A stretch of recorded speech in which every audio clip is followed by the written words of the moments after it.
Ladies and gentlemen, this needs to be spoke about. What have I been telling you? We need to go over there and find out what we can from those commie rats. Those commie rats are after destroying the Republic. They hate democracy, they hate freedom, they hate choice. They hate having morale because they just want to live in a festering shit pit and kill everything that's good and pure and true in the world. That's the legacy of communism, and that's what these people are. Woke, progressive, liberal, quotation marks, because Americans don't apparently know the meaning of the term. Yes, they are commie rats, and they hate you and everything good in the world. Their current attempt to stop Marjorie Taylor Greene from running really does herald the end of democracy. That is not hyperbole. Let's read the story.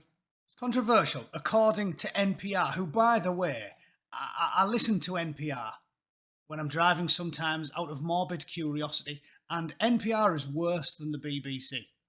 NPR is full-blown woke propaganda because everybody who works for them is a woke, university-educated red devil, right? So they're calling it controversial. She's only controversial if you're a communist.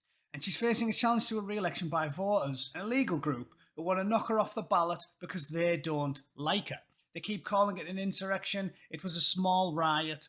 Nobody was armed. And the only person who got killed was a protester who got shot in the face. So let's stop going on about it, shall we? She said, once again, I don't support violence of any kind. My words never mean anything for violence. And just like Trump, she's on video saying that she has got no time for violence. Trump was on video on the day of the Capitol Hill riot saying we will peacefully protest.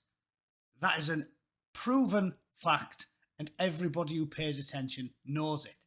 Lawyers who have the audacity to call themselves free speech for people, even though they don't let anybody have free speech who isn't a communist, are leaning on a provision in the US Constitution that forbids any member of Congress involved in an insurrection from serving.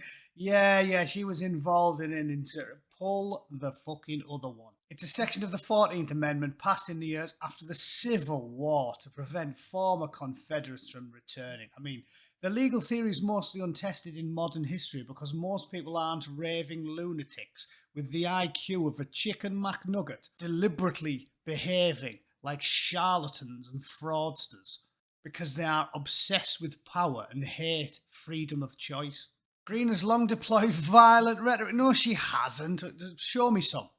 I'm assuming this is NPR. You're going to show me some, are you? Let's see. She has routinely spread false claims. Well, who decides the false? I mean, all of the things you called false for the last 2 years have been proven to be true. So that's a bit weird, isn't it? False claims, according to a communist, I don't think they are false claims. Specifically, Lawyers for Free Speech for People point to a tweet on January 5th calling the next day a 1776 moment, which is code for political violence in some far-right circles. Really? So this is the best you've got, is it?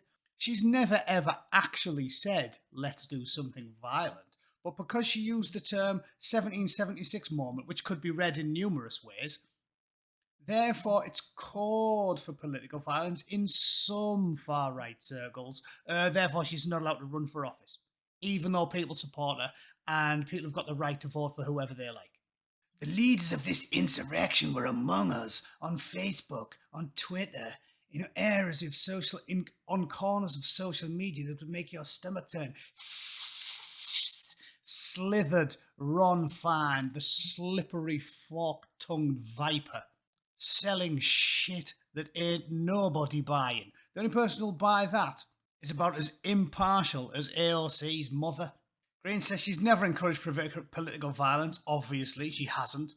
And the challenge is a simple scam designed to take away a constituents' rights to vote for whoever they like. Boom, shanker. This, ladies and gentlemen, is all a complete sham. I will put it in the link for you to read in full. I urge you to place your eyes upon it because the same tactics will be used in Europe, I guarantee it. If it happens in the United States, it's going to happen there. The woke, authoritarian tyrants that they are, do not want you to be able to choose your own representatives. They'll say, no, no, no, you like a person who doesn't like us, therefore we will legally ban them. And in the UK, they can go through a Supreme Court that was invented by woke throbbers, and they'll use judges that are all woke throbbers, and they will use the activist media like the BBC and the Sky News and Channel 4 and the Guardian, and they are all woke throbbers. And at the end of the day, this is how it works. You stand for election, and if the people like you, they vote for you. The very idea that a bunch of communist fucking academics and their slithery snake activist lawyers can somehow throw people out that they don't like. So what's the choice going to be on the ballot? Someone who's woke, someone who's slightly woke, and someone who pretends not to be woke but is secretly woke. Is that it? Is that choice?